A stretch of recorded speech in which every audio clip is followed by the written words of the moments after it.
I still feel very much like I'm at the beginning of this journey. I still have really, really big ideas for what I want to achieve. And, I have EBITDA targets and revenue targets and whatever, but actually the most fundamental thing for me is making sure that Workpays is as big as possible so it can help as many people as possible.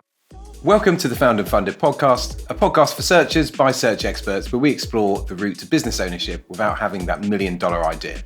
I'm your host, Carl Lundberg, CEO at Gerald Edelman and founder of the ETA Awards. Let's get into it. We call it we call it dropping the H-bomb, which is just appalling. I love it. But I love it. Just so you're aware, we can and we will fire you. And I thought, oh my God, this is not what I'm going in for. So I wanted to have ownership, and I wanted to have autonomy, and I wanted to have kind of impact. And if I'm honest, I thought that after business school, my job title would be billionaire.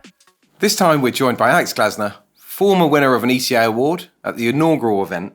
Alex undertook a self-funded search and acquired Workpays in 2021 with an oversubscribed cap table and what I believe are pretty decent terms. Alex, great to have you here. It'd be really good to hear a little bit about your story to date, maybe a bit of career background, and how you kind of ended up in the position you're in today. Right. Can I just say very quickly that you say people who don't have $1 million idea. So basically you're saying the most unentrpreneurial people who want to be entrepreneurs. So that makes me feel really great about myself. Okay. So sorry, I'm Alex. It's really great to be here. I am the current one of two MDs at Workpays. We are a employability and skills training organization. That doesn't mean anything to most people, so I say it very quickly. Essentially, what we do is we support people throughout their employment journey. So one, we help unemployed people get jobs. We help them get the skills they need to get those jobs. And when they're in their career, we help them upskill through apprenticeships. My background is very little to do with that, which I think is the case for most searchers. I started off in Parliament, actually. I was working I'd love to say I was a speechwriter for an MP. I was a general dog's body doing my MP's diary. I did do some speeches, giving tours of Parliament and stuff. It was actually incredible. Gave me a real sense of things that I care about and social value and social mobility, which is, I think, one of the reasons why Workpays really speaks to me. But then spent most of the rest of my career in finance and in the city. So really, really, really noble there. So I spent a couple of years in equity research, a couple of years in investment banking in the US doing M&A, and then finally started doing a search in about 4 years ago, and I acquired the company 3 years ago, almost today. Brilliant. And so you decided to do it in self-funded. This was after an MBA at Harvard. Did you? What was which came first? Did you know you wanted to do a search when it did an MBA, or did you learn about search when you were at Harvard?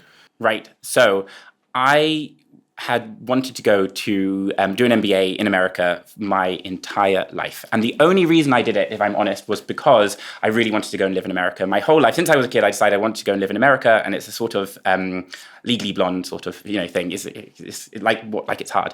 And I thought that the best way to do it was to go and get an MBA from a top school. So there was no intention to do it. I didn't really know that much about business. I just thought this is what I need to do to go and live in America. I didn't know anyone else who had actually been to business school, apart from there was one guy at work when I was working in equity research who had been, so I didn't really know what to expect. And if I'm honest, I thought that after business school, my job title would be billionaire, and everything would be really easy. And it turns out that actually when you leave business school, that kind of when you're about 30, you're not going to be a billionaire. There's no job which is going to pay you well. Very few jobs are going to pay you billions afterwards. So no, did the MBA and came out having absolutely no idea what I was going to do. So I decided to do search a few years after that. Right. And did you find out about search at Harvard or sometime after? Both. And okay. Why both? So there were a couple of guys in a few years above me. There were a couple of guys in my year who, while they were doing their MBA in their first year, bought maybe 5 to 10 vets. Absolutely, absolutely incredible. And they've done really, really well. And then what they did was, and it's a bit more, you can't do that actually in the UK because it's a lot more consolidated here. But in the US, they went round to sort of the middle states, so things like Alabama or wherever, and they bought different vets and they combined them together. And I thought that was amazing. I also thought that was totally out of my reach. And what I didn't know was that they actually, I just thought, these guys, they're really, really wealthy. Their parents have probably given them loads of money. Yeah. So I didn't even think about it. And I thought, this is the kind of people that go to business school, people who have really rich parents and can do whatever they want afterwards.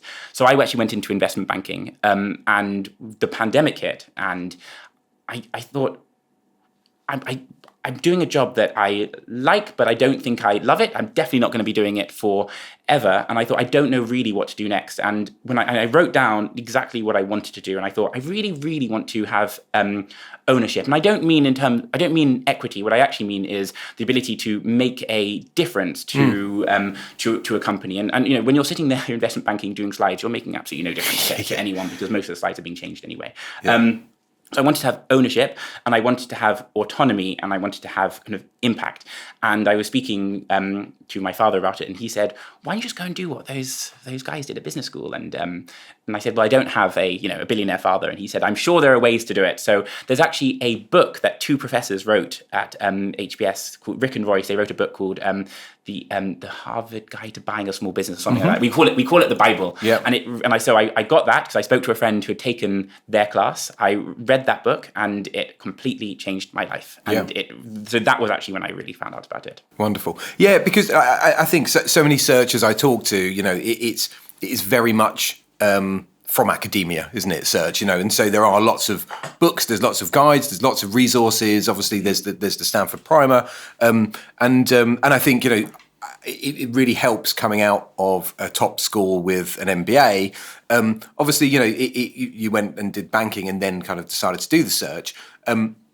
Massive step, particularly going self-funded as well, to leave a very kind of stable, really good career, to then go and not have a job, basically. If you break down what a self-funded searcher is, it's someone in the nicest way, kind of wandering through the market saying, I'm going to go and buy a business. And particularly, it's evolved. I think in the UK, knowledge and acceptance and credibility of searchers has improved in the last few years. But, only 3-4 years ago, people would think, what's this person doing? And I suppose it's probably quite a daunting time, right? To leave a real job, a very grown-up job, to then kind of looking around the market to go and buy a business. And people are thinking, what are you doing? Right. So there are a couple of things that I want to say. So firstly, I'm going to respond to your point about academia. Secondly, I want to talk about doing a self-funded search and kind of, I guess, how I was thinking about that. And then thirdly, I'm going to talk about my mother. So firstly, that you talk about academia, I actually think you talk about, there are all these guides. I actually think most of that does a massive disservice to people who are doing a search. And I think you come at this in a really one comes at this in a really intellectual way, and I don't know if that is actually very helpful for running a company. You think, okay, I've got an MBA from a top school that has got whatever acceptance rate or whatever, and I'm not talking about myself, I'm talking about everyone, and they do it, and they think, I'm going to take this business and I'm going to turbocharge it, and I'm going to be much better than the current owner. And I think that is baloney. Why? Because this owner, you're buying a business which has you have to buy a business which has got a good margin, which has got a good growth rate, which has got good revenue. And also really good EBITDA, obviously, because otherwise it's not going to pay its debt and it doesn't even pay your salary. And for you to think that because you read all these books that you know better than this owner, absolutely, just not true. And I think that is often borne out in the dip in EBITDA that a lot of searchers see in their first year, and actually often in their second year as well. So firstly, when I think about the benefit of reading all these things, I actually think it can do a disservice. Where I think these business schools do help, which I think is, I have other views on this, I think is that it helps you get into investors' ears and stuff, and gets you meetings with them. Yeah. And I think that's where it's incredibly helpful. So I think that is where it is helpful, but I think that people often go into running a business in a really smug way. And so I think it would be worth, when you go into the business, I'm actually thinking about what makes this business so great, what made the previous owner so great as well. And I think that's been a real learning. Okay, and then the second thing is why give up a job? And I was talking about my mother first, and my mother, who has probably not worked since she was about 20, always wants me and my sister to have really stable jobs. And so when I got into business school, I told my mother, and I hadn't slept that whole evening because I was so excited. And she said, "But that means you're going to have to give up your job." And I think, yes, of course, I'm going to take 2 years off on a big jolly or whatever it was, business school. And yet it's also, and the reason I say that is because it's a risk, but it's also a calculated risk. So I hear what you're saying about a self-funded search having basically you're an unemployed person. And I think there actually are a lot of people who get made redundant from their job or leave business school without finding a job and think, I'm going to do a search. And I think those are the people actually, unfortunately, who often don't find companies. I've seen a lot of that. And I think investors are also very aware of that. One of my investors actually said that to me when I started. He said, if you're just one of these people who can't find another job, don't do this, it's not for you. And I actually I've given that advice actually about a month ago to someone.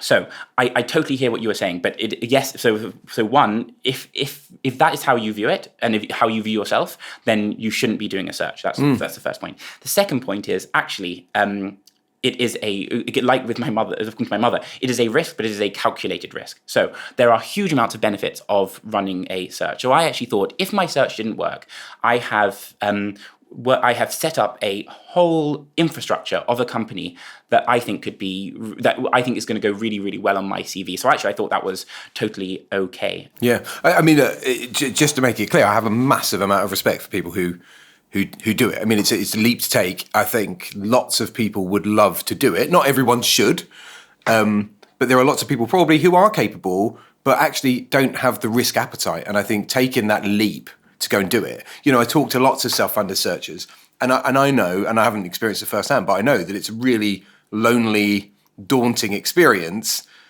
going from having probably a well-paying job to suddenly not, and then probably having some self-doubt and maybe some, things creeping in going, what am I doing? Why am I doing this? But actually, you know what? You can find something, and as you say, even if it doesn't work out, it's a great experience.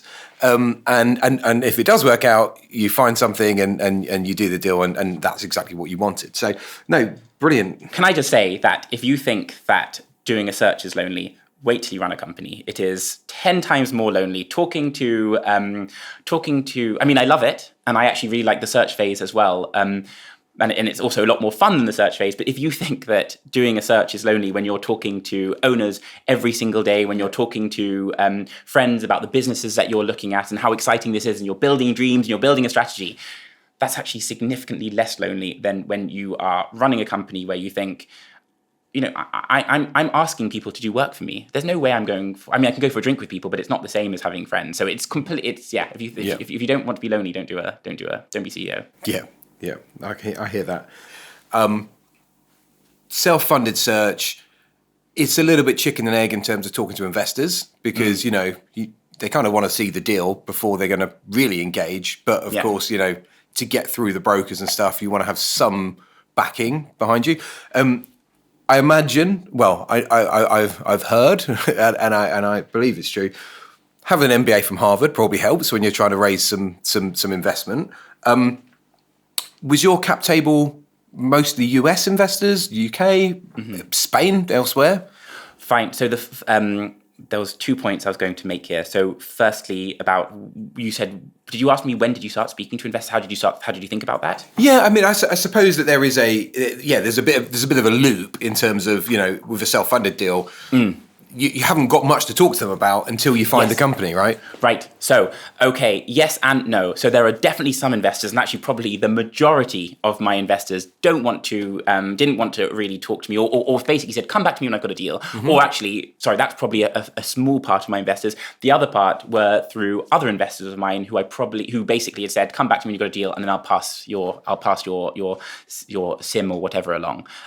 So yes, I think that is true. However, I was really, really, really worried about raising money. Of course, I think we all are. And even in a traditional fund, I think people are still worried about raising money. So I actually started speaking to investors very, very early on. I spent the first 6 to 8 weeks of setting up the search. So I set up the search at the end of October, the beginning of November, and I didn't send any email out to any company until Boxing Day that year.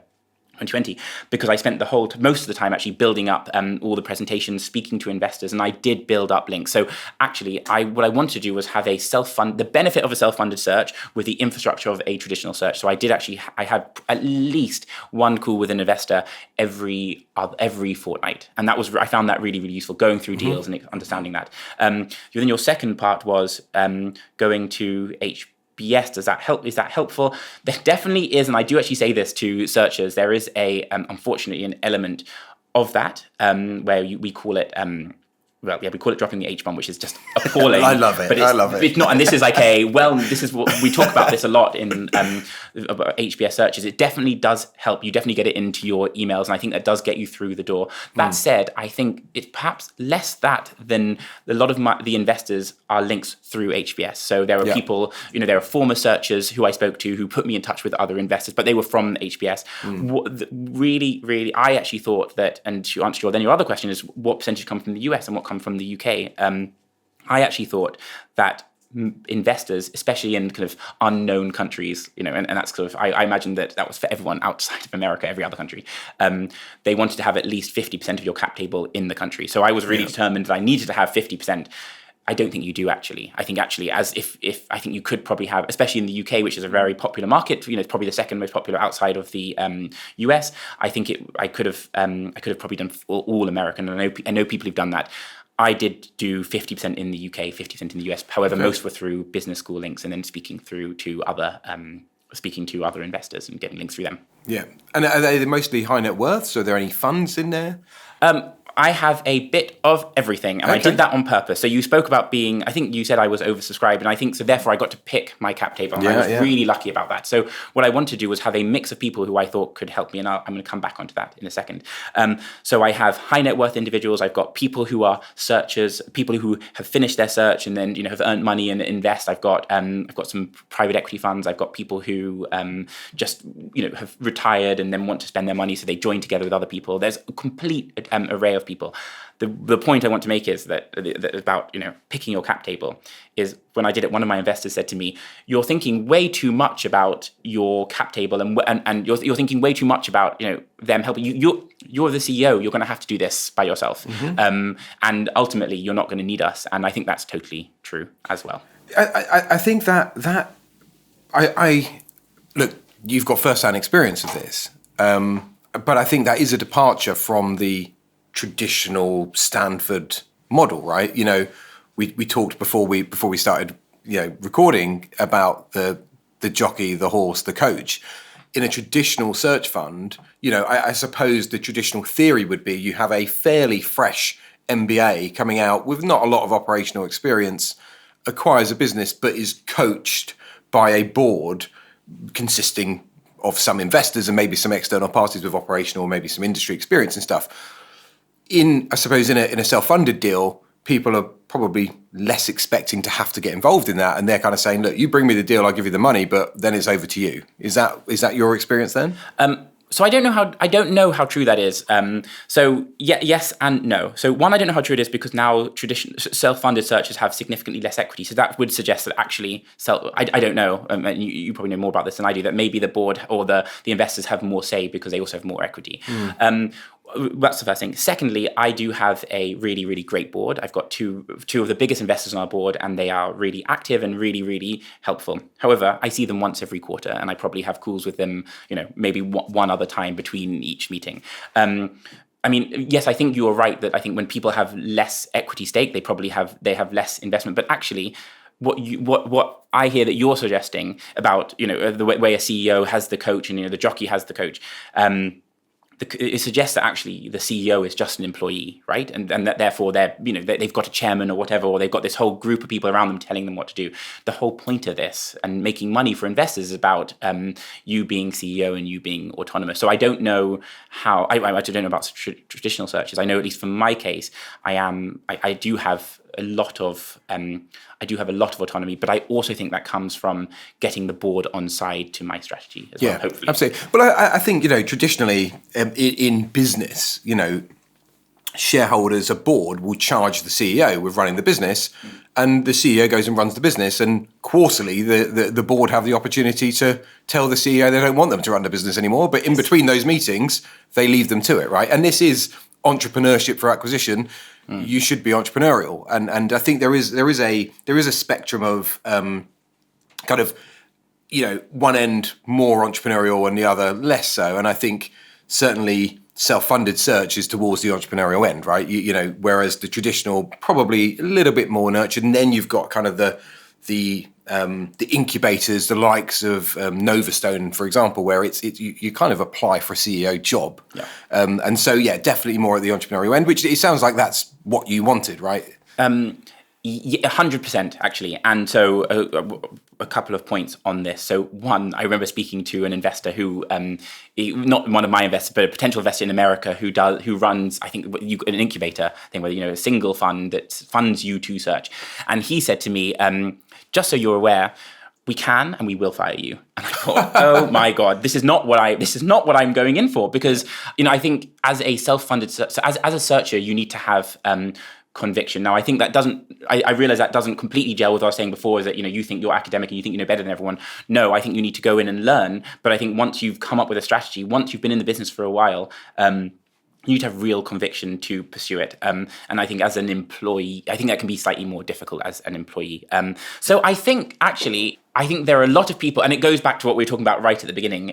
I think there are a lot of people who go into search effectively to buy themselves a job. In fact, the reason I say that is because people have actually told me that's what they're doing. If you are I always say to people, but I think I'm doing it quite kind of from a self-funded point of view. You are not buying yourself a job. You are buying yourself a career and a lifestyle and a lot of stress. Whereas I think if you are a traditional search, if you have less equity, let's say you start off with 8% or whatever. I think it might be less than that. I'm not sure.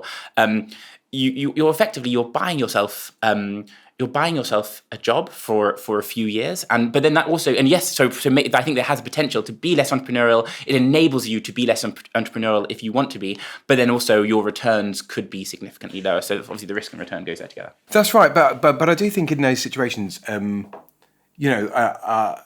actually, what the investors want from the CEO in a traditional search situation is entrepreneurialism. They do want them, they don't want them to be satisfied with the salary, right? Because if they are, and they're not striving to grow the equity, no one wins, right? So they may have 8%, it may turn into 16%, it may get to 24, 25%, right? But if you've got 25% of a really big pie at some point in the future, and you've de-levered over that period of time as well, then there is significant money to be made. And there are a lot of traditional searchers who have done very well out of it. Yes, so I agree with that, and there's definitely a long tail. My pushback is that just by paying down your debt, you're making a lot of money for investors. So, I'm sure investors, of course, do want you to earn, you to be right at the end and earn loads and loads and loads of money, but they're probably also realistic that the return could be just like a 10-20% IRR, which is obviously still great, but then that doesn't really work for the searcher. And I totally hear what you're saying, but I'm not sure. I think you're going to make money just by the investor's going to make money just by the company paying off its debt. Yeah, and getting their preference shares back with their preferred return. Yeah, exactly. But I think for everyone, getting to that magic kind of 35% IRR, everyone wins, right? Yes, that's good. That's it. I also think this goes to what we were talking about beforehand, the commoditization of search, and I think that is, as I think search starts off as something really entrepreneurial, and I think as it gets more commoditized, as you have more people doing it and seeing it as a kind of a job path rather than like a career and a life, I think it enables it probably does lower the return both to the searchers and the investors, but also then perhaps makes the path slightly different and makes it less entrepreneurial. I don't know. Yeah, no, I think it will have to, and I think it is evolving because as we said, with that Stanford model of jockey, horse, coach, now looking at cap tables, they're filled up with new funds. And those funds aren't going to be able to give the same level of input as a coach as the old school investor group, who were individuals largely, could do. So I think there is an evolution, and I think that people are going to be more on their own. Because the funds have got a huge portfolio, some of them. I know there's a fund out in Spain who's raised 250 million to invest in search. You've got a portfolio like that, you can't be hands-on, right? So that evolution is going to change the way it operates, and I think it will necessarily bring returns down. As well as that, we've got other forces involved, like cost of debt, which you're paying more money to the lenders naturally there's going to be less to come back to the equity investors, right? So yeah, there is an evolution. I think it's changing, and but I think there is still plenty to go round, and I think it's still a really interesting market. Definitely, and I think for really great searchers who find really great companies, of course, there's always going to be lots of money. I think that's where it gets really exciting. Yeah. Yeah. So on that point, you said really great company. What were you looking for? So you're doing your search now. What did you want? You mentioned actually about the earlier part of your career when you're in Parliament and wanting to make a difference and do good things. You've kind of ended up with a business that is in keeping with that. Yeah. Is that what you were looking for? I'd love to say that was really, really purposeful, and it sort of was. So the way I did it was I was looking at various different industries at any one time, and I just happened to be looking at the training industry at the time. So it was one of a number of industries that I was looking at, and I think the reason why I found it so easy, not easy to acquire, but I found this because of the idea of being CEO of Workpays so easy compared to other companies was that it really fit into things that I really care about. And you mentioned that it was Boxing Day when you sent out your first emails of the actual search process. How did you attack it? Was it proprietary outreach? Was it through brokers? A mixture of both? Yeah. So I found Workpays through proprietary outreach. So I'm not going. I think I remember talking to an ex-partner of mine at undergrad, and he said to me, Alex, you're so different from me because I work with the idea of being successful, whereas you were always scared about failing, and that really fuels you. So I was really scared because obviously doing a search is really binary. You either succeed or you don't succeed, which is obviously pretty stressful. So I just did absolutely everything, and I set myself KPIs. So I had to reach out to, I had to have 50 conversations a week with companies. I had to reach out to 25 brokers a week. I had to have conversations with 5 a week. I was pretty aggressive about it. I was doing proprietary outreach to lots of different companies. I was also speaking to brokers every single day and looking at SIMs or IMs. So 50 businesses a week. I didn't often reach that, but yes, that was and I was fine. I sent this to another searcher the other day, and I was looking, and I was actually every single week I'd put into my KPI tracker what I was doing. You logged, so like a scorecard of what you. Yes. Brilliant. Yes. Brilliant. Having that structure, I found, is what makes people succeed in this. Not necessarily means you're going to succeed, but I think it must increase your chances, right? I totally agree. I think actually having an infrastructure is incredibly important. And actually, I spent the first 6 weeks of my search building up an infrastructure. So I built up all my trackers. I had all my different decks. I even wrote myself a speech that I was going to give, like a conversation script that I was going to have with every single searcher. Mm-hmm. I had all the emails prepared. So actually, I think a lot of people start reaching out to companies very early or look at IMs very early. I didn't do any of that. And as a result, I wasn't, constantly having to catch up. Everything was ready. So then the search itself just became a kind of just a process that was really fun. Yeah. So well planned ahead, measure twice, cut once. Right. Yeah. Because that's it. You do see a lot of people kind of, and look, each to their own, I don't know how the best way to do it is, but some people will just start doing it. Like probably that's what I would do, because I feel like I have to, I probably wouldn't, I'm not the type of person that would sit down and plan it all and then do it. I'd probably just start doing it and be like, okay, this doesn't work, and do something else. I see people doing that, but you were more regimented, sit down, plan how you're going to do everything, and then just execute it.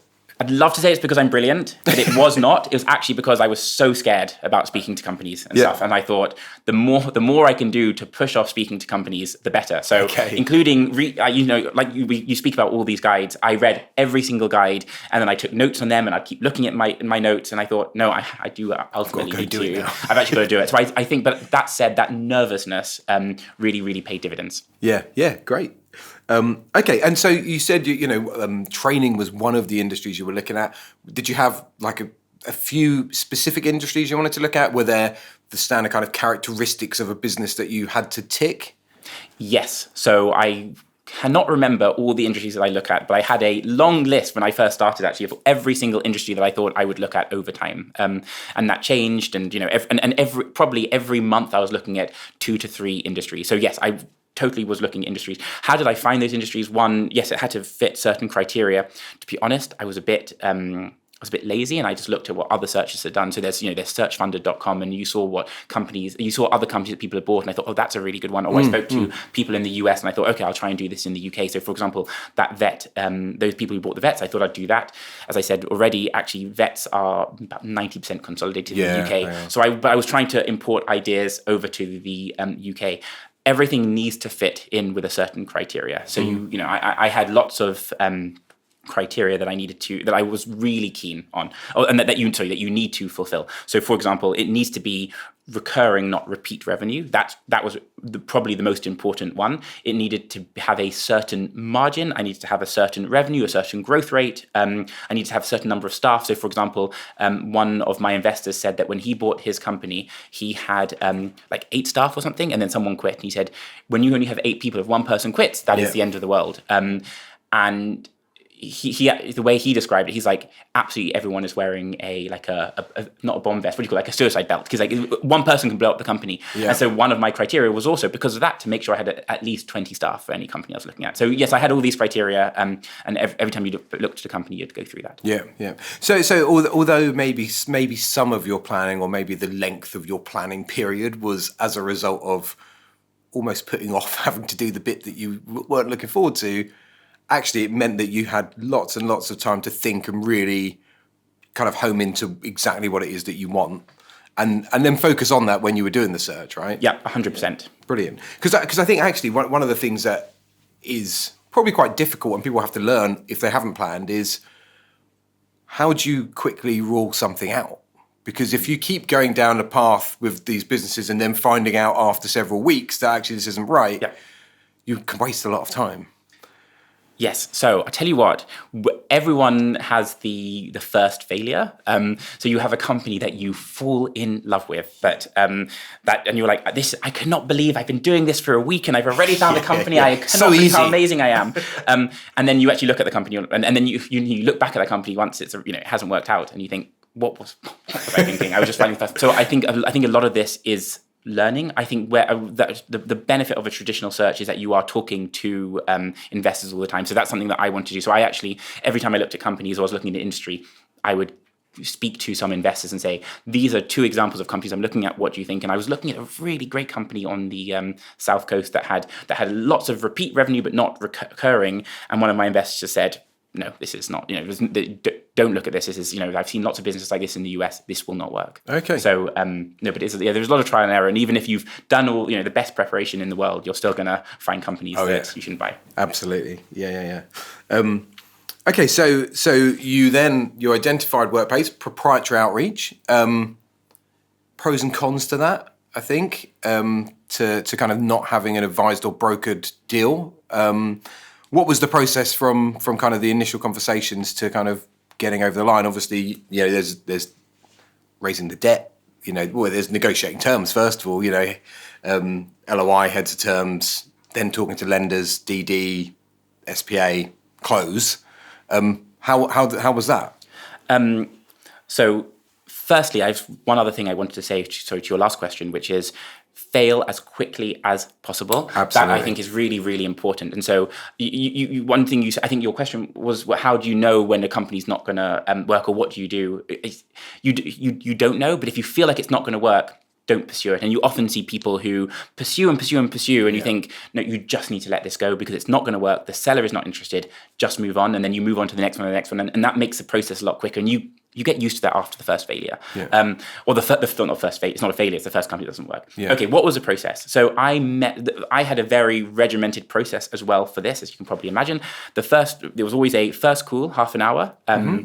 There was actually a searcher in the US who I was trying to copy, who said he'd get people on the phone for 3 minutes and he'd say, I want to buy your business for this much. And if they said no, he'd hang up on them. I personally couldn't do that because I was very American. It's very American. That's exactly what I was going to say. I'm a bit too British, but I felt like I can't actually just hang up on someone. You want to give them the time. So I had a first half an hour phone call with them. Then I would ask them to send me their financials, and I'd send them an NDA, and then with the signed NDA, they'd send me their financials. rather than, so there's something called an IOI and an LOI. LOI in the UK is known as heads of terms, and IOI is a much shorter version of that. It's basically saying, I will buy your business for this much money. I added in another step to this, which was just an email, because the problem is an IOI still takes, let's say 15 minutes to complete, whereas an email takes you 5 minutes. So I would take those figures, I'd put them in that they had sent me from their accounts. I would put them into a model, and the model would spit out whether or not I could afford it, and if I could afford it, what would be the price I would afford it at. So I would send them in a very quick email saying, this is the price that I'm looking at. And if they agree to it, then I say, if you agree to it, I'll then send you an IOI. So then we send them an IOI, which would be a 2-page letter saying, this is how much we're going to pay. This is what the terms will look like. And this is the next process.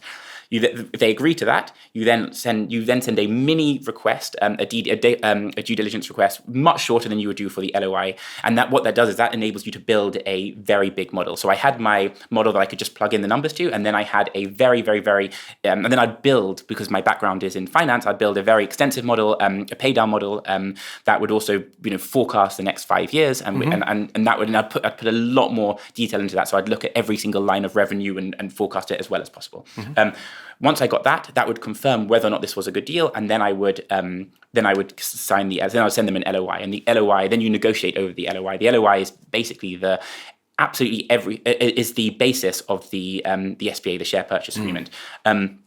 I don't like negotiating that much, if I'm honest. I'd much rather come with what I think is reasonable in the first place, and like I did like I thought I had done with my terms with the investors, and say, this is what I think is reasonable. Please, can you accept that? And so the reason I say that is because I was very clear with Workpays that the LOI, once we agree the LOI, there's not going to be any difference between that and the SPA, and I don't believe that there was actually, and I think that made the process a lot easier.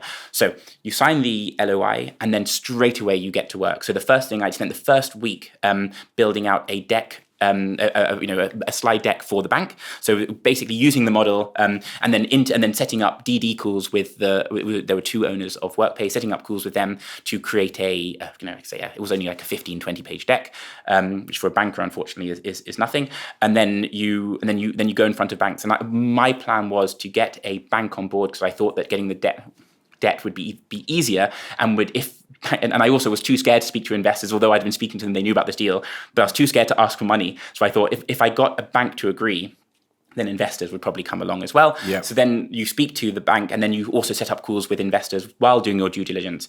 I gave myself 10 weeks for the entire process, from LOI to close. So I spent the first week doing a deck, the next week speaking to banks, the next week after that speaking to investors. By which point the cap table was full. I'd got the debt arranged, and I then had 8 weeks to do all the due diligence and for the bank to do their work. You then sign. And then you sign and close. The only hiccup that we had was over working capital, which I think we had left vague. Now, I think probably this is me not understanding working capital as much as the sellers, but it was a lesson to me that, and I give this advice to everyone, that make sure that the big con of not having a brokered deal is that sellers we call them, it's uneducated, but it's not like they're stupid. It's more that they don't know, there are lots of terms that they don't know about finance and lots of things they don't understand. So actually working capital became an issue, but apart from that. Just for clarity, IOI, indication of interest? I think that's right. I can't actually remember. And I think LOI, letter of intent. Right? That's right. Yes, I think indication of interest and letter of intent. That's right. Yeah, yes. I think just for. And one is 2 pages. One is about 30 pages. Or something. Yeah. So the LOI in this case is a bit like the heads of terms that we would exactly the same. Yeah. And in there, I think what we would tend to advise as well is very much your approach to this is get as much in there as you can, because if you can get that bit done before you engage solicitors and start incurring fees, it's agreed. It means then the solicitors don't get to have a game of point scoring later where they're back and forth on the SPA, costing everyone money and time. And now, look, sometimes the vendors can try and shift things, the buyers can try and shift things. But as you say, you were very clear that, look, if the deal doesn't happen on these terms, there's no deal. Yeah, and I think that's a great way to do it. I think we both were really clear on that, and I think I was very lucky that I had very willing sellers and also very helpful sellers as well. But yes, I think that and actually very early on, the seller said to me, there was a lady called Helen who owned the business beforehand, and she said, "Please do not chip me." And I said, "This is exactly the point that I'm making, that we will agree to these terms and then nothing should change." Now, unfortunately, you've got the warranties and the other thing, I can't remember what the other one's called, that unfortunately, there's going to always going to be some backwards and forwards on that, but so none of this really matters. Covenants and indemnities and all the kind of legal protections for the Right. buyer, and there's always a bit of, but some of that can also be agreed at the heads of terms or the LOI stage as well. But as you say, if you haven't got solicitors there, and but yeah, great. I mean, look, you got the deal done, and within the time frame. The working capital pushed us out by 2 weeks, so we did do it in 12 weeks. Wow. I remember at the time being told that you'll never get it done in 10 or 12 weeks. It takes a minimum of 6 months. So I was determined to beat that, and I was determined to beat that more because I was just like, if I'm going to do it and I have to do it. But I also think that the biggest thing that kills deals is time. Absolutely. Since then, so what you want to make sure is the deal happens quickly, because otherwise the sellers become uninterested. You're also wasting your time as well. At the same time, I do know other people who've done it equally or almost as quickly since then. So I don't think it was particularly special. What was and this is, I'm going to talk about the search phase up to closing. What was the hardest thing that you had to do from leaving your job to closing the deal? Can I be honest? I found the search phase really fun and easy. I know it's really awful. I mean, it wasn't awful. I found it actually, I think there's some emotional toll, but really it's what my training for my whole career had been about. So I actually found the search phase significantly easier than actually running a company. Running a company that's a whole other kettle of fish. But actually, the search phase, building a random deck, building a model is really easy, because I'd worked in finance, speaking to people. My first job was I was writing speeches in Parliament, at least a few, and so it's not that difficult. And it's exciting as well, I suppose, right? Because you're thinking of this is the next stage of your career. You're planning, So you enjoyed all of that. There's an emotional toll, I think. There's definitely an emotional toll. I got very close to signing another LOI with a group, and they wanted to put a one-way break clause in, which is even if they pulled out the deal, I would have to owe them money or something. And obviously, it was just silly. Yeah. And there's obviously, and that was probably a week of my life writing this LOI, going backwards and forwards. And so there's definitely an emotional toll, and I see it in searchers when they say, I have one searcher who I'm really close to, and he tells me, I only spoke to 60 companies this week, and it's really stressful, and I've only reached out to 1,000 companies by email this week. Yeah. And you think, so I remember that feeling, but actually the process itself is not that difficult. Yeah, got it. Okay. Yeah, I suppose it goes back to that point of the pressure you put on yourself to perform, and to, as you say, there's a binary outcome. Yes. You win or you lose, right? So, and put the pressure on yourself. It's hard, but it does drive you to get it done. I just want to I'm not pushing back, but I just want to say that you talk about winning and losing. There's actually a third outcome, which is even worse. So there is a really great professor who looks at this at Yale, and I can't remember his name. He's excellent, and he has some papers where he says the worst outcome is not actually not finding a company. Yeah. The worst outcome is finding a company that goes under and doesn't work, and that you've been in it for 10 years. Finding the wrong one. Yeah. Right. And most of the time that is just to do with bad luck. But I think actually sometimes if you don't find a company, it's don't be so hard on yourself. It can be really tough. And you could have found a dud. And it's a long game, right? It would be lovely if... Feels it, yeah. It'd be lovely if it happened year 1, year 2, year 3. But, time, when you zoom out, flattens peaks and troughs, right? So, yes, there's been some instability. There's probably been some challenges post-acquisition. But hopefully, as you continue, that's going to become less significant. Yes, and I do think that you can form your luck as well. So I think there can be some that I think there were some searches a few years ago where they bought a company that was to do with feed-in tariffs or something. And then the government took away that the subsidy, and so that company just went under. And that's obviously really, really stressful. And I think that then is a completely different situation. But I think after sometimes luck hits you one way or the other, and you can shape it. So we've had a really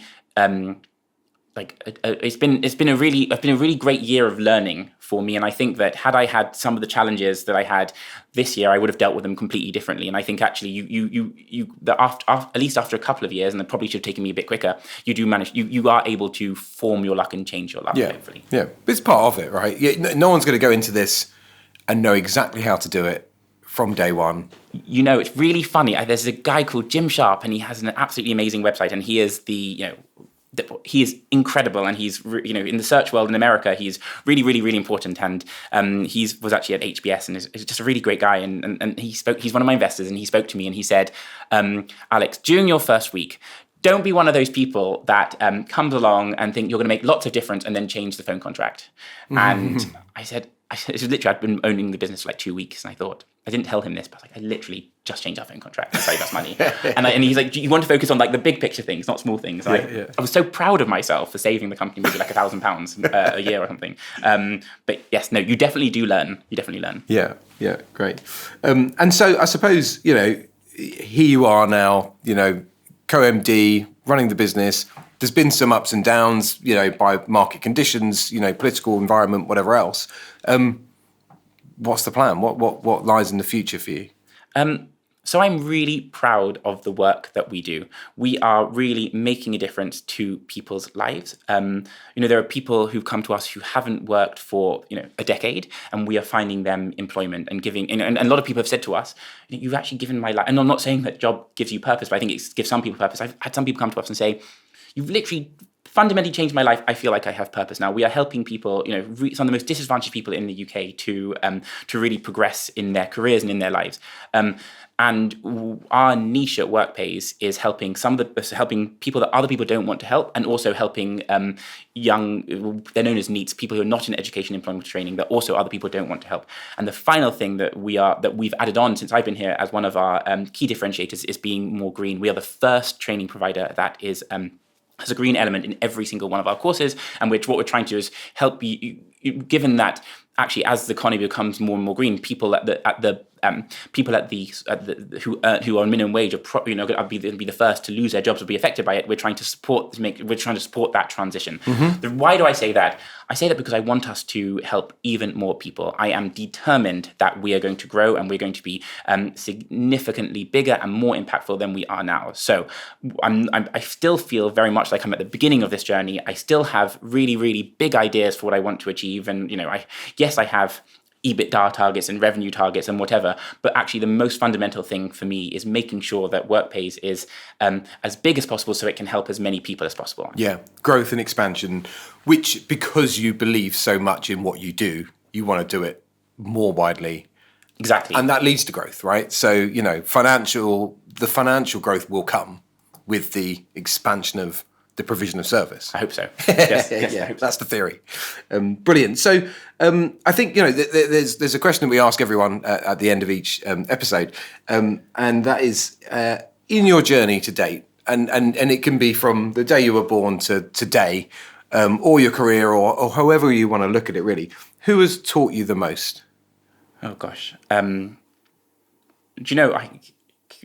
Do I have to name one person, or can I think of a few? You can think of a few. There are a lot of people who've helped me throughout. I think I answered this question at GCSE, where I said my amazing flute teacher said to me that you can be rich without having any money, and I do think about that a lot, and I think about how do you have a fulfilling life, but if even if you don't have money, how do you have a fulfilling life? And for me, that's not just about earning money, and I think that's a very small part of it. That's one. I then think about, I have he's a semi-mentor, a friend from undergrad who I speak to every single week to support me with the business. And I go to him for advice, both on relationship advice and for business advice, more importantly.